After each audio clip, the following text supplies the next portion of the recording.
Hey guys, so today we're at New Riff Distilling. Come in just to do a tour, some video for you guys to give you an idea of what's going on over here. I'm really intrigued by the brand and the things that they've got going on. So we drove up from Birmingham today and Michael's going to show us around. Michael, I appreciate you. Absolutely, man. Thank you so much. You guys are hanging with us. Absolutely. So tell me just a little bit about New Riff and your tenure with them. Absolutely. So you caught me at a great time. I'm right now, is today the 27th?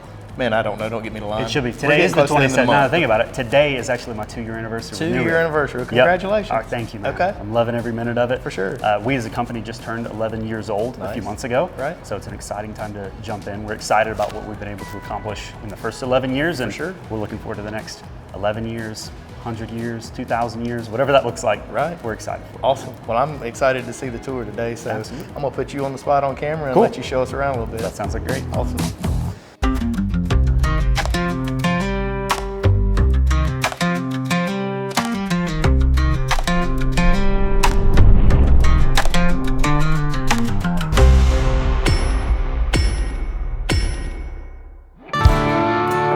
Well, first things first, I want to say that I'm stoked to be hanging out with you guys today here at New Riff Distilling. Kind of quick rundown of the place. New Riff Distilling, we just turned 11 years old, and we really kind of, long story short, all starts with our founder, Ken Lewis.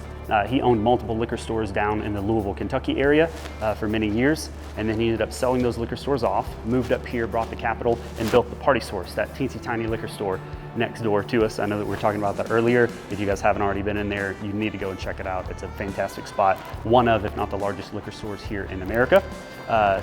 Ken moved up, bought this plot of land, and built the Party Source in 1993. He ran it successfully for about 20 or so years, and then he came to this point in his career where he's like, okay, kind of have choices A or B. Either, plan A, do I stay with the Party Source maybe for another 10 or 15 years before I retire? It's a successful business, it's up and running. Or maybe plan B, do I go off on one final adventure before I go and retire? And thankfully, we're standing here in a beautiful distillery. I get to hang out with you cool people, and I have my dream job, thankfully, now here today, 2 years at New Riff, because thankfully he chose plan B. So, you guys may or may not be familiar with the wonderful 3-tier system that we abide by here in America. So if you want to be in the alcohol industry, you have one of 3 choices. You either get to make alcohol, you can distribute alcohol, or you can be a retailer selling alcohol to the public. The issue was, Ken was a retailer, and he wanted to have a production facility. He wanted to start a new riff on an old tradition and pay homage to the local distillation history here in the area. So very quickly found out that you cannot be a producer of alcohol and also a retailer, so he was faced with the fact that he was going to have to stop being a retailer. He puts the Party Source up for sale. It's a successful business, great real estate location, so everybody's chomping at the bit for it. And so he kind of brings in all the offers, ends up lays everything out, and instead of selling it to the highest bidder, Ken actually chooses to sell it to the lowest bidder in the form of his employees. And still to this day, they just turned 32 years old at the beginning of this year in 2025, and they are still 100% owned and operated as an ESOP, as an employee-owned business.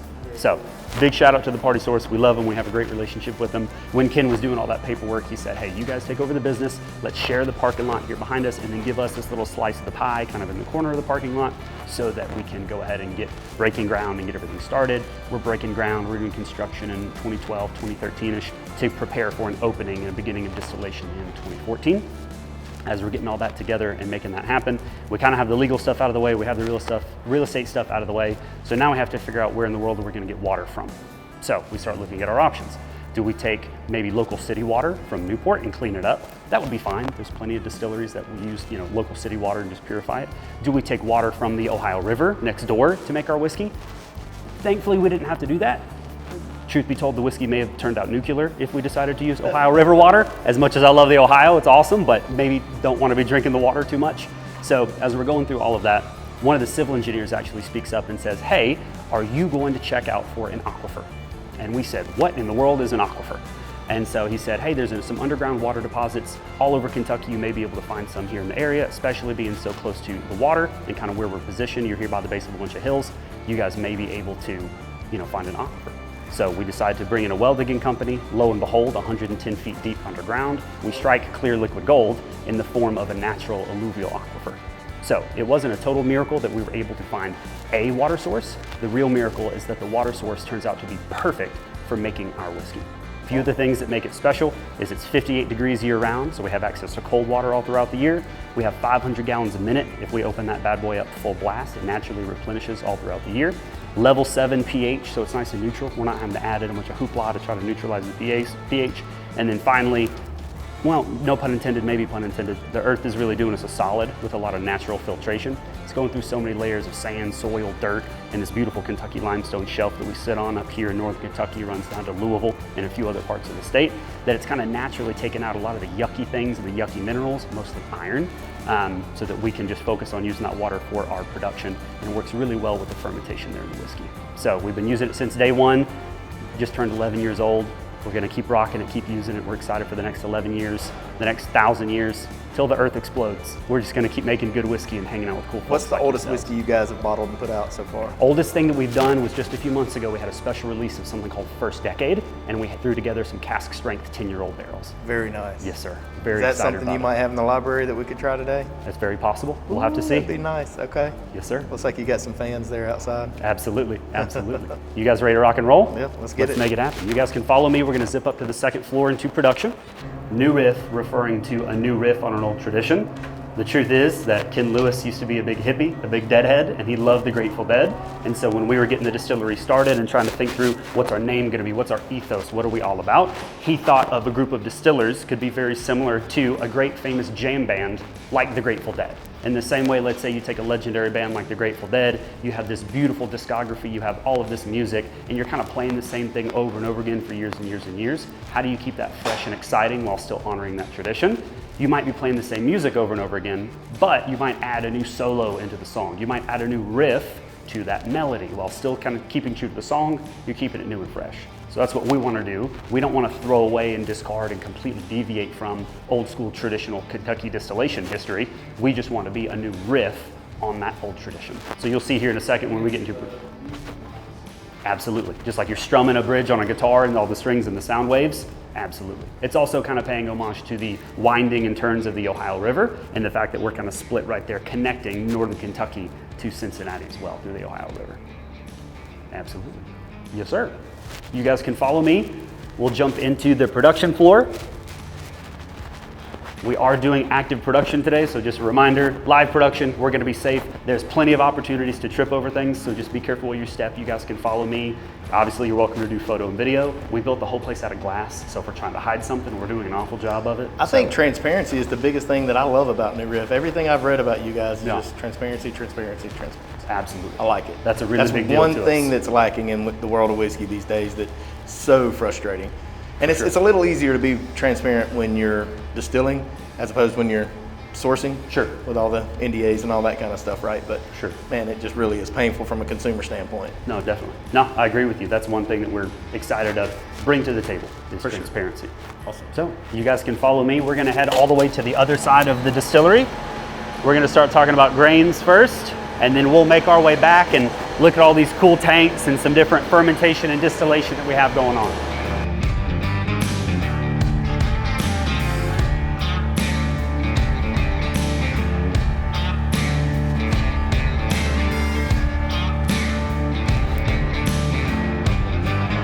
Man, it never gets old. It never gets old. When you guys were just driving up, you probably saw those 4 big silver silos on the side of the building as you were coming up. That's where we're gonna store the grains that we're using the most of on a day-to-day basis, that being corn, rye, and malted barley. And we consider ourselves a very rye-centric bourbon distillery around here. So even though we're producing majority liquid gallons of bourbon whiskey every year, we as a company are actually purchasing and processing majority rye grain every year. So we actually dedicate 2 of those 4 silos just to rye grain. And as you guys were coming in, you probably saw all the different pallets and bags of different grains that we bring in. We like to kind of have a good stock of our standard grains that we use all the time, the corn, rye, and the barley, but we also like to bring in a lot of different recipes and a lot of different grains from all over the world to play around with different mash bill recipes as well. So that's what, anytime we bring in some specialty grains, maybe South Dakota, Minnesota, Canada, get a lot of delicious grains from southern Germany over in Bamberg as well. So a lot of cool grains that we're playing around with right now for different recipes. Whatever grains that we're using, we're gonna be putting those grains into this beautiful grain mill here behind us. It's gonna go through a total of 4 rollers and 2 levels. All that grain, whether it's coming from the silos or a little side hopper where we put in the specialty grains, that's gonna run through and it's gonna come out on the other side looking similar to that of like a bread flour, almost like an espresso grind coffee as well. We're gonna run that through the grain mill, come up here through this auger system into this cooker that we have over here. Now we are doing active production today, so we are right in the middle of everything that we'll get to see. Let's say for a standard batch, let's say we're gonna make a mash bill that'll turn into a bourbon.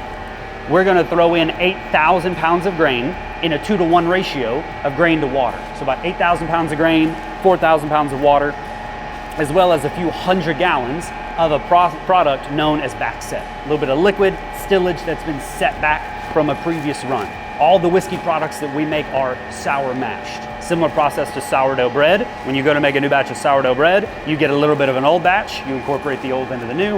It helps kickstart fermentation, makes it nice and vibrant and delicious and beautiful. It really, really helps with fermentation on the front end. That's a big deal to us. So we're taking a little bit of an old batch, incorporating it into the new to help kickstart fermentation. We're gonna steam inject this bad boy via the boiler that we have downstairs. We're gonna get it up to temp, maybe, hour, hour and a half, 2 hours, depending on the recipe and what we need to make happen with the different grains, depending on what we're cooking, but we'll heat it up via steam injection. Then, before it can go to fermentation, we need to cool all this down. So if you look downstairs underneath us, there's actually a big wall of piping, kind of a double piping system running back and forth. And it looks like the radiator on your car. It's gonna act like one too. Just like your radiator is a cooling system for your vehicle, that right there is a cooling system for our hot, freshly cooked mash. Double piping system, so there's a small internal pipe that has that hot mash running through it. Then what you're seeing is the external pipe, the shell pipe. That's where we're gonna pump in that cold 58-degree aquifer water I talked about earlier. We're gonna pump that in, run it back and forth, cool everything down before we send it over into a fermentation tank. We wanna get it nice and cool so that once we add in the yeast, it doesn't immediately scorch it and kill it off right off the bat. So once we run something through the cooker, through the cooler, then I'll show you guys over here. We should have a few fresh batches. Oh yeah, this is perfect. These are some batches that were cooked and cooled earlier in the week. Threw them into one of these 5,600 gallon fermentation tanks. Over the years, we've done a couple of renovations to expand. And so we have mainly beefed up our fermenters. We're doing just fine with one grain mill. We're doing fine with one cooker. But over the years, we've expanded to 9 fermentation tanks. We're gonna add that freshly cooked and then cooled mash into a fermenter, and we're gonna add in 11 pounds of distiller's yeast, a nice clean and neutral strain of distiller's yeast. You'll also notice as you look around, there's multiple windows over here on the side of the distillery. Those windows are open all throughout the year, no matter the season or the weather. That's because we're practicing open air fermentation. So yes, we do add in some yeast on the front end, but also wild yeast and wild microflora is gonna be flowing in from outside and interacting with this batch. We have our own local regional yeast strain here in Cincinnati, Northern Kentucky area. So even if you made this same recipe with this same type of equipment, if you made it in Japan, if you made it in Colorado, you made it in California, anywhere in the world, it might taste a little bit different. And the fermentation could be a little bit different because there's different regional yeast strains all over. So we add in the distiller's yeast, we have the wild microflora, the wild yeast that comes in to interact with this. This is gonna hang out for about 3 to 4 days. That's all the time that it takes for the yeast to eat up the sugar, create alcohol, and then the byproduct of that will be CO2. So even if you kind of hold your hand up over here just a little bit, you'll feel a little bit of heat coming off. That's not so much that the liquid mixture is actually hot, but it's that CO2 coming up off of there. And even though it looks like a big pot, like a witch's brew that's boiling and bubbling, this is just the natural process of fermentation. We're not cooking it or boiling it any longer. So I would even invite you, it's cool to the touch. If you want to stick your finger in there, you are more than welcome to do so. And if you're feeling real adventurous, you can even give it a taste. Now at this point in the process, got a little bit of sweetness to it. You can tell kind of chopping up those grains have a little bit of sugar in there, but now it's definitely more on the sour end since it's coming to the end of its life for fermentation. So most of the sugar has been eaten up. It's gonna get, after about 3 or 4 days of fermentation, it's gonna get up to about 7 or 8% ABV at that point. That's where we're going to start calling this product distiller's beer. You think of a nice craft beer that we could all sit down and enjoy? Absolutely, absolutely. We are calling this product distiller's beer. We could very easily sit down and enjoy a craft beer that could be 6, 7, 8% ABV. So we are calling this product a distiller's beer. You fellas have any questions before we move on? Alrighty, you guys can follow me and I'm going to take you to the next step in the process and see what we're doing with this distiller's beer. Now we do downstairs have a traditional copper pot still as well. We use that every once in a while. We use it to make some delicious gin. We'll make some special projects with it every now and then, but On a day-to-day basis, we are mostly using this workhorse right here, the column still, for most of our production. This process right now that we have is called distilling on the grain. So we are not filtering anything, we're not separating anything. Everything that we saw in the fermenters, we are putting into the beer well. And everything that we just saw in the beer well, all of the liquid, the oils, the fats, the water, the alcohol, the grains, everything, all that goodness is being thrown into the still. And with a whole lot of science and a little bit of magic I still don't fully understand, we have the power of distillation. Thankfully, at this point, I've learned that when you throw this liquid and grain mixture here into the still and everything cascades down through the plates, you get everything nice and hot. The first thing that's going to go and move is the alcohol, because water and alcohol have different boiling and vaporization points. So those alcohol vapors are going to float up, hit the metal plates on top of them, cool down, condense, fall back down, process repeats, gets hot again, boils, vaporizes, goes up top until it's finally going to hit the very, very top of the still, hits that final plate, does its final condense, comes off over here on the right side. This holding tank is considered the low wine. We call it a new make distillate. You mentioned White Dog earlier. White Dog, White Lightning, hell, some people call it moonshine, but we pay the taxes on it, so it's not exactly moonshine, but pretty close. Comes off there, the first runoff of the still, the low wine, it's gonna be about 120, maybe 125 proof once we get the temp, the still all the way up to temp. Then that liquid is gonna run downstairs into a boiler system. We call ours a doubler. Some people call it a boiler, a doubler. If it's really loud, you call it a thumper, but it's all a very similar process. It is a secondary distillation in essentially a boiler system. We have that right downstairs, and then that's gonna come back out right over here in this other holding tank. That is considered the high wine. We go from a low wine to a high wine. That high wine, new make distillate, or the White Dog, that's gonna be coming off at about 135, 137 proof at that point in time. What's your entry proof on your barrels? Entry proof for our barrels is 110. Legally, we could go in up to 125, but we've chosen to hang out at 110. You know, you get different flavors with it, and different people like to experiment with different barrel entry proofs, and it's been really cool to taste through different whiskeys from all over at different barrel entry proofs and see the different depths of flavor that you can get. So I love that it's not a right or wrong answer. It's just kind of dealer's choice. You know, it's like there's plenty of people who are going to make food, and you can make little tweaks on it to get different flavors. There might not be a right or wrong way. We're doing the same thing with distillation. We just like the flavors that we get at 110, and so we like to play around with 110. Might change that up in the future, you never know, but on a day-to-day basis, our kind of set barrel entry proof is 110. You guys want to see what we're doing with this new make distillate? For sure. Let's do it. You guys can follow me. We'll head out here and take a right. I'll take you downstairs and show you the final stop. You start to think to yourself, wow, this place is a plumber's dream. Or maybe a plumber's nightmare, depending on how you look at it. Thankfully, Dean Hedger, our head of plant maintenance, before he came to work for us, he was a plumber for 30 years. So thankfully, he understands all of this. We got the underbelly of the cooker over here. We've got the underbelly of the mash cooling system over here, all the piping that it runs through. That's about 1/5 of a mile worth of piping.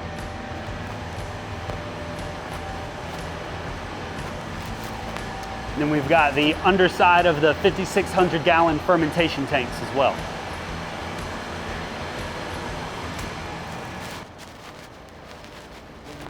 The final stop here on our tour at the distillery is a little room we call B&B. Stands for barreling and bottling. Now you'll quickly notice that we no longer have a bottling line in here. Back in the Dizay, we had a tiny bottling line in here. It didn't work super well, so we quickly moved over and got some new equipment. So we just do barreling in here now, but let's be honest, B&B rolls off the tongue. It's fun to say. It kind of pays homage to what we used to do in here. So nowadays we're just doing barreling. But all that new make distillate, that White Dog that we were just talking about coming off of the still, once it comes off of the doubler, about 137 proof, we're gonna route that over here into these 4 gauge tanks, 750 gallons each. And to kind of put it into perspective, those fermenters that we were just looking at and dipped our finger in and tasted, those 5,600 gallon fermentation tanks, let's call that one batch of what will become whiskey.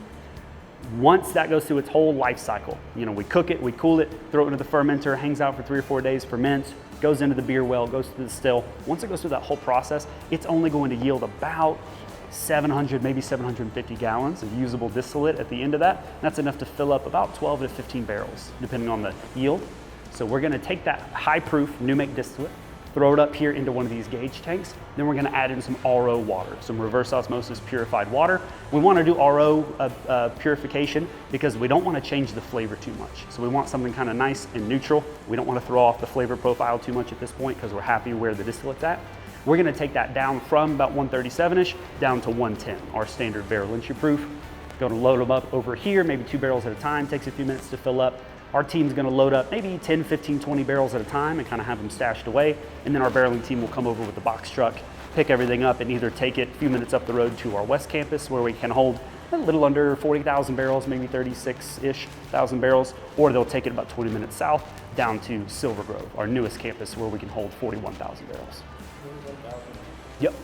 Yep, altogether, max capacity, we could hold roughly 80,000 barrels in that kind of ballpark at the moment, if we were slam packed full. I think Silver Grove is a little over, it might be a little over half full at this point, but we're working on it. Yeah. Depends, production ebbs and flows. If we were to go just absolute max capacity production, like running 24/7, we could produce about 12,000 barrels a year. Yeah. Yes, sir. Yeah, per year. If we wanted to go just like pedal to the metal, 24/7, we could produce 12,000 barrels a year. So then it just depends on kind of where the production schedule is out in a given month. Sometimes we might have, 7 or 8 fermenters loaded up and cranking out a big order, and then there might be sometimes where we slow down and ebb and flow a little bit, or maybe we take a week off for like a maintenance and production break. So kind of depends. There's not just a set standard per day, but in a given year we could do up to 12,000 if we wanted to.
For you here.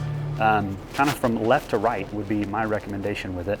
A few special things that we busted out for you. First things first, on your far left, you are going to see some sherry finished malted rye whiskey. Personally, this is one of my favorite things that we've ever done. Even before I started working for New Riff, remove all the bias of being an employee here years ago, when I first had this product, it blew my mind. It was probably one of my favorite finished products that I've ever gotten to taste, and I call this a desert island bottle for me. If I just was going to be stranded on a desert island and could only take a couple of bottles, this would be one of them. No kidding. Personally. Okay. So this is a fun one. We do it at barrel proof. This particular one is 111.5. Okay. So it's got a little bit of kind of nice big beef to it. That's going to be over there on the far left. Okay. We do have a standard product that's out all the time, all over the place, nationally distributed, which is 6-year-old 100 proof bottom to bond malted rye. We're taking that same product, then just throwing it into some sherry casks, letting them get to barrel strength, and then this is that. So it's the same product, the 6-year malted rye. Correct. Yeah. Just yeah. in a 6-year. sherry Yeah. Absolutely. This 6-year malted rye is my favorite. Yeah. It's fantastic, man. That is an absolute favorite. So you fellas, don't wait for me to shut up. Feel free to go ahead and dig in. Let me know what you think.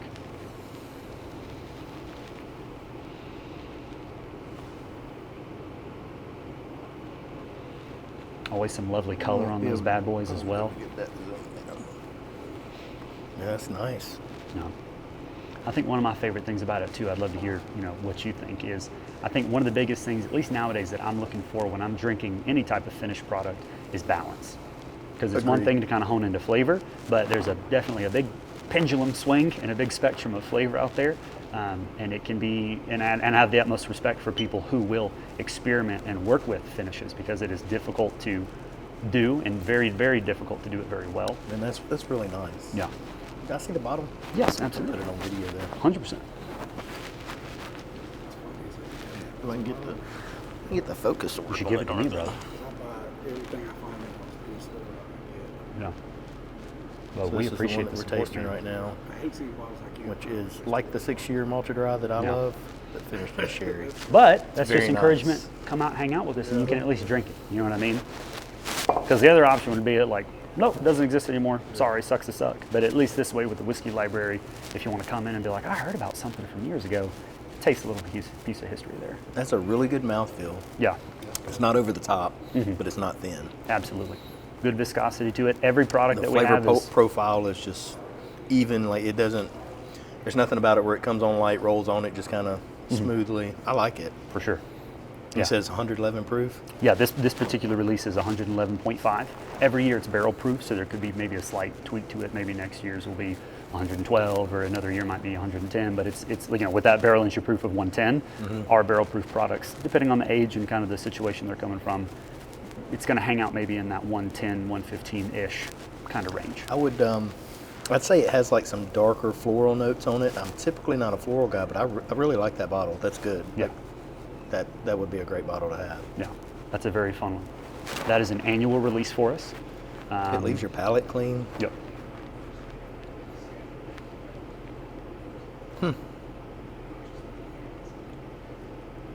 Might even get some kind of carbonated cola. Oh, for sure. That's good. Absolutely. It's a fun one, kind of ripping right out the gates with it. That's an annual release for us, so we plan to do that, once a year. Now, moving from there, the last you got in the middle there, we spoke a little bit about it earlier, is Silver Grove Bourbon. This is specifically the 2025 batch. Okay. This is a distillery exclusive. You have to be like a ninja to open this. I got you, boss. Let's look at there. Real men carry knives. I got you. This isn't a knife. This is a straight up razor, huh? Yeah. Yeah. Black button goes down, and then that bad boy opens. This so you goes- can flip it, yeah.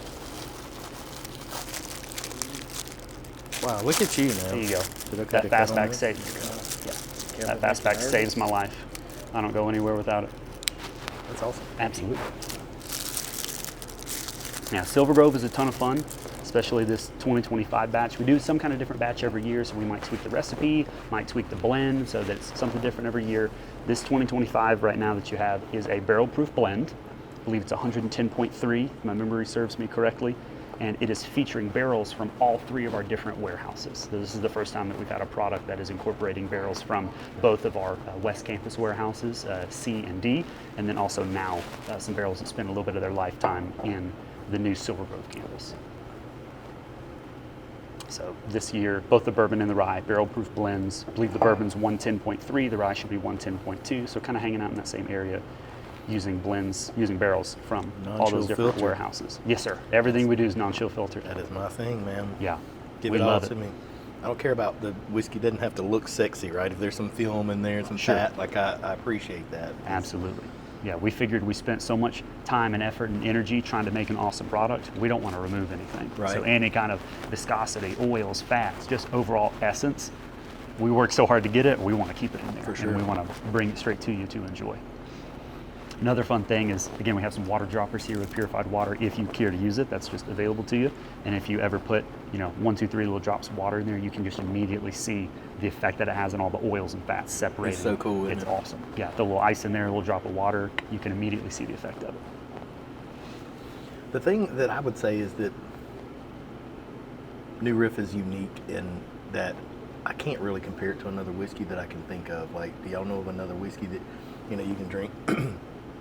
You can drink Jim Beam, and you might say, "Man, that's a little bit like Heaven Hill," or you know what I mean, or the Peerless is like this, maybe like Woodford or whatever. Like, I don't know of another whiskey that I would say that this is. You don't compare it to nothing else. No.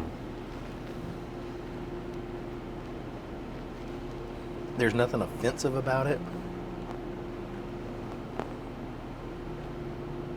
I don't even know if I would say that drink's like a bourbon, which, 51 or better corn, it's bourbon, right? But Yes, sir. So that right there, this batch is our standard high rye bourbon mash bill. So Okay. 65% corn, 30% rye, very high rye design, and then 5% malted barley to finish that off. So that is kind of like our flagship high rye bourbon recipe that we use often. it's good. So we were talking about the 8-year earlier. That 8-year bourbon is going to have that standard high rye mash bill recipe.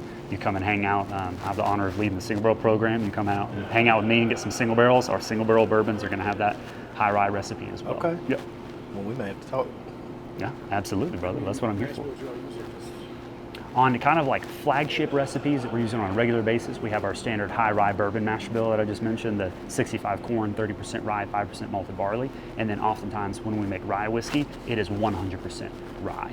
Our standard rye mash bill would be 95% rye and then 5% malted rye. But to avoid confusion, I don't often say 95.5 because we all know where our minds go when you hear 95.5. Yeah. So, which Right is over awesome, to like Indiana. totally cool. Like that's wonderful, incredible product. We love and respect it.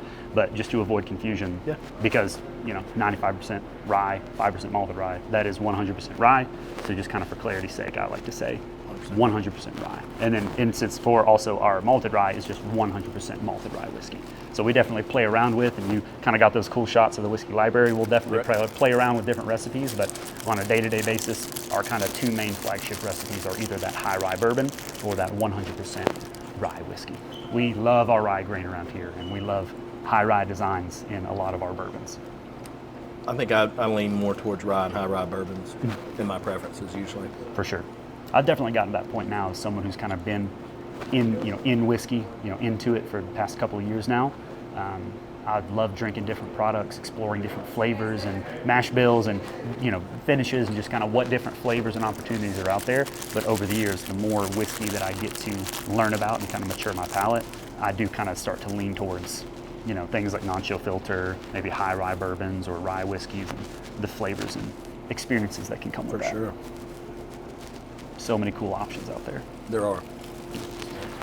So, last but not least, you talked to me, you had asked earlier about some of the oldest stuff that we've ever done. Boom, you're about to drink it. First decade bourbon. There was only 14 barrels that went into this blend. And some of these barrels that went into the blend, goodness, were about 140 something proof. Were they really? Yep. Once we put everything together, it all evened out to 120.5. So that is a part of our high note collection. Yes, sir, 120.5. It's a part of our high note collection. And for us, high note just means special, rare, and limited. So there's different whiskeys that can find a home within the high note label. High note doesn't just mean one whiskey. The upcoming Whiskey Club release that we're about to have here in the next few days, late October 2025, that will be under the kind of home of a high note. Yep. Can you? Yeah. It's not half bad, man. We're very proud of it. It looks. Oh, that's No. See, that's getting where we need to go right now. Yes, sir. Oh my goodness. Yep. I remember when I first got to experience this product, we cracked it open for a staff training so that we all could, sit down, talk about it, kind of get familiar with it, so we knew what was going on as we, released it to the world. And I'd love to hear y'all's feedback. I don't just want to plant something in your mind, but my first experience with it, getting to crack it open and smelling it, more than any other whiskey that we've ever made, to me, this smells like a rick house. Yes. This is a bourbon lover's dream. As someone who is in the rick house every day of my life, essentially, cracking this open and just getting the nose, woody, oaky, just that certain kind of essence that you'd find in that rick house environment. The depth, the atmosphere.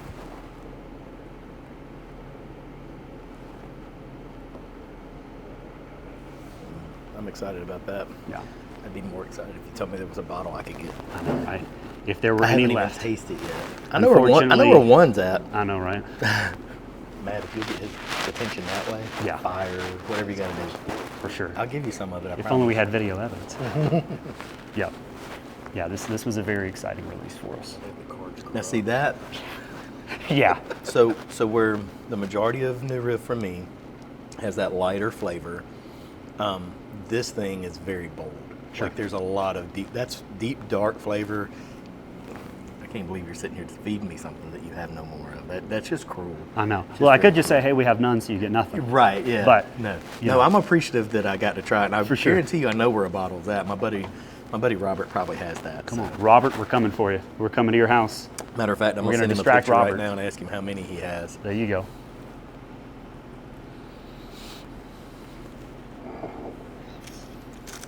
Robert is my bourbon Yoda. Come on now. Yeah, if he says it, it is legit. That's awesome. That's the thing. It's the gospel if it comes from him. For sure. You got to have those people in your life that you can trust and they point you in the right direction. He probably only spends $150 a year on bourbon alone. That's not including his $8,500 bottles of wine that he buys. Come on now. Yeah, Robert likes his luxury. That's awesome. Shout out to Robert. Man. Right. And I think one of the things that we're most excited about with this first decade release is the whiskey tastes good. we're stoked about it. Like as an individual release, we're very proud of it. You can smell that whiskey, you can taste that whiskey, you know, enjoy it, and it's like where it's at right there, we're proud of it. We're excited to bring that out and to celebrate, you know, with wonderful folks like yourselves who've been supporting us and helping us get to this point.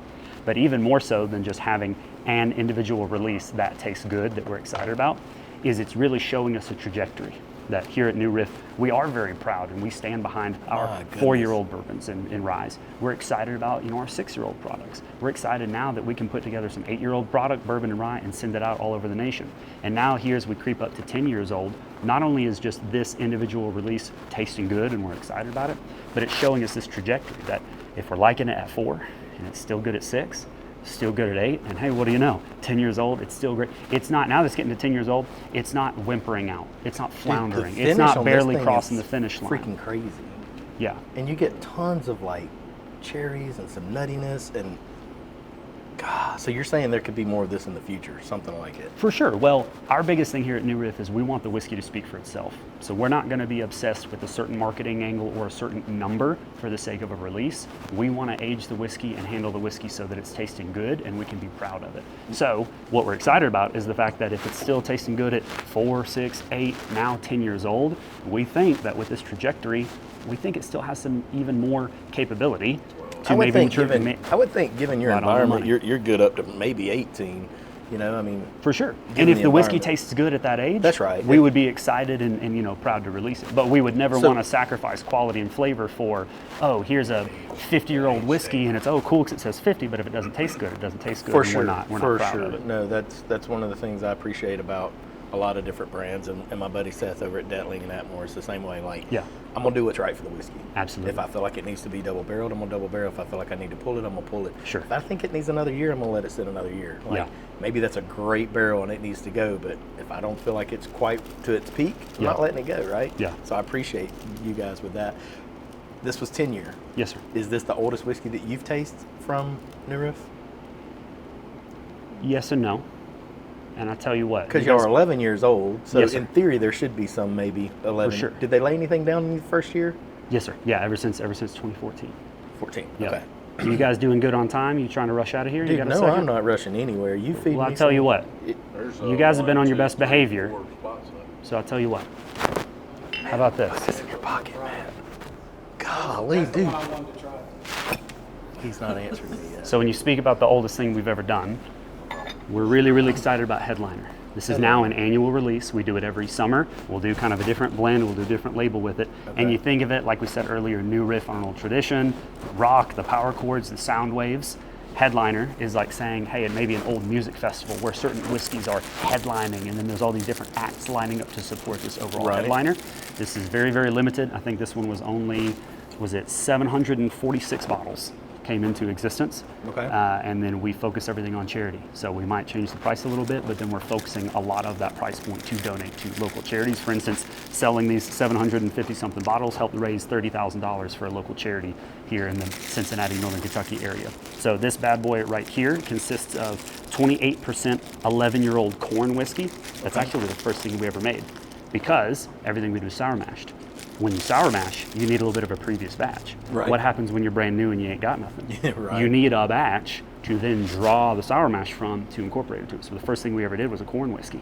To get your, We then to took start the your sour mash. Absolutely. We then took the sour mash from that, incorporated that into the sour mash process.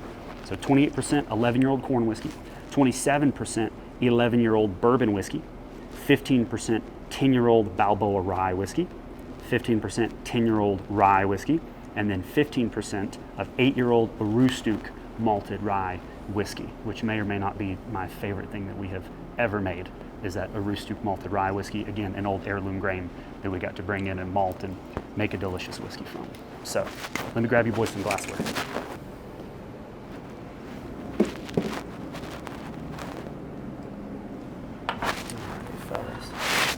Try that on for size. Pardon my rich brand. Absolutely. What year release is this one? This is the 2020, that came out just a few months ago. So that came out in 2025. That was a part of our spring whiskey club release. Yep. We do multiple releases every year, but of all of those releases, 2 of them are for our whiskey club, which is free to join. It's basically just a newsletter you jump into and say, hey, when something cool comes out, make me aware of it. It's not a subscription, it's not a commitment to anything. And so with a whiskey club release, the only way to get it is to pre-purchase it online, then you come here locally and pick it up within 60 days. We don't ship or distribute whiskey club releases. So that was spring. How do we get on the whiskey club? You can go to our website and it'll give you links to the New Riff Whiskey Club. We'll be there in a minute. Absolutely, absolutely. All right, so the bottle. Yep. There you go, boss.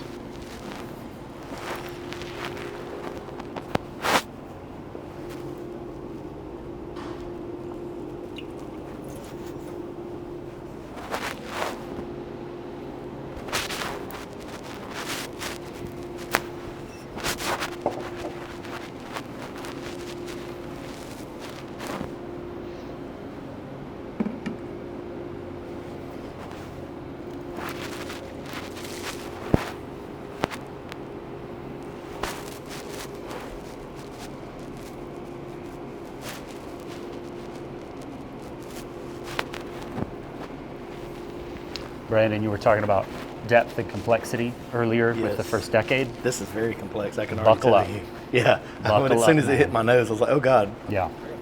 There's all kind of stuff jumping off that glass. Yeah. Yeah. And it's been fun over my last 2 years to taste these whiskeys individually, to taste the corn whiskey on its own, to taste the Aroostook on its own, to taste the bourbon, the rye, the Balboa on its own. The corn by itself. So the only way to drink our corn whiskey, we have some 9-year 100-proof bottle and bond corn whiskey. The only way to drink it is you come up here to the 3rd floor Aquifer tasting room and you order a Boilermaker. We don't even serve it to you straight up, but if you order a Boilermaker here, it's awesome. We'll give you a Little King's Cream Ale from Cincinnati, and then we will give you a shot of the 9-year corn whiskey. That's the only way to get it.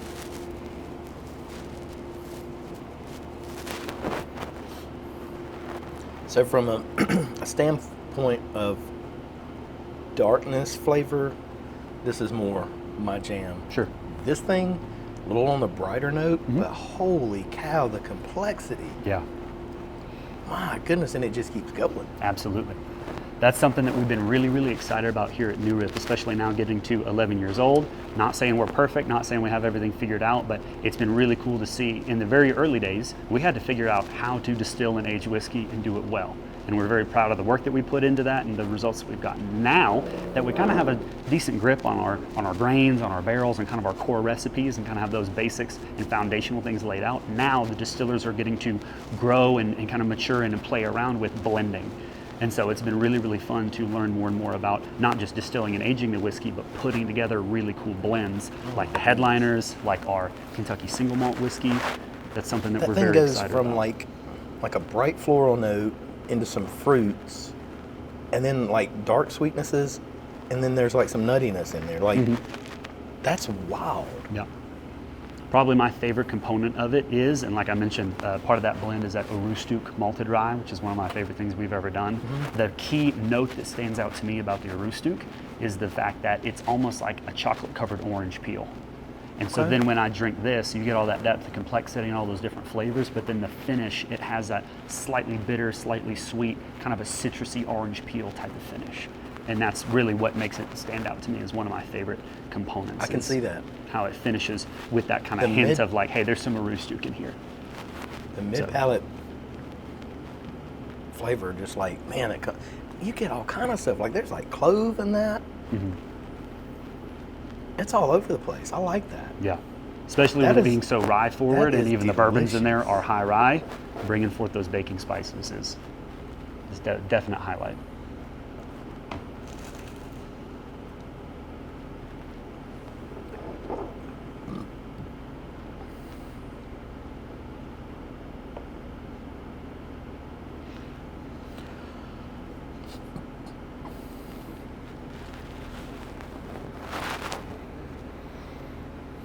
Alrighty, fellas. That's all I got for you. That's it? Absolutely. I drove 7 hours for that? You did. Well, then you got to send me home with these 2 bottles. Man, if I could, I My close would. friend here. Absolutely. If I had some hiding away, I would love to. But I'll tell you what, we'll do more in the future. You know, just keep getting bigger and better, and a lot of cool projects along the way. He's like, did you try the headliner? And then I just sent him pictures of it. There you go. He said, I've got several Silver Grove and Old Riffs, Great stuff. I just wish they would ship directly. It's such a hassle talking about having to come up here and get it kind of Yep. thing. Yep, we got our fingers crossed that My maybe some goodness. laws can change in the future and we can My open up more goodness. direct-to-consumer shipping. I know that's a Well, big... you definitely ended on a high note. My goodness gracious, man. Yes, sir. We're stoked you guys are hanging with us, so we want to get you a little special treat. You certainly did that. Yeah.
All right, guys, so there you have it. That's our experience at New Riff today. We tried some jam up single barrel. So if you guys aren't part of their member group, you need to go online and get to be a part of that.